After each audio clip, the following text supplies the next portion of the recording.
काही ठिकाणी, आणि इंग्लिशमध्ये याला हॉर्स ग्रॅम असं म्हटलं जातं. या पदार्थाचं महत्त्व तुम्हाला हळूहळू व्हिडिओमध्ये आम्ही सांगणारच आहोत. पण एक महत्त्वाची गोष्ट म्हणजे याचे खूप व्हेरिएशन्स करता येतात.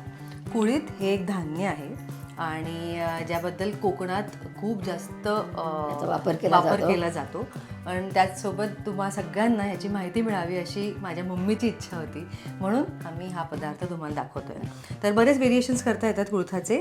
आपण त्यातलं बनवणार आहोत आज कुळथाचं सूप किंवा आमटी म्हणा आणि कुळथाचं पिठलं. पिठलं. येस. सो कुळथाची भाजी करता येते, डोसे करता येतात, सुकी उसळ, पातळ उसळ, पातळ आमटी, बरंच काय काय काय काय करता येतं. सो आम्ही त्यातलं आज करणार पिठलं आणि सूप, जे खूप पौष्टिक आहे, जे मी पोस्ट डिलिव्हरीसुद्धा खाल्लं आहे आणि त्याच्या आधीसुद्धा खाल्लं आहे आणि लहानपणापासून खात आले आहे. So let's begin. कशाला सुरुवात करणार आहोत मम्मा? आधी आपण सूप बनवूया. आता हे कुळीथ आपण जरा मोड काढून घेतलंय. कुळीथ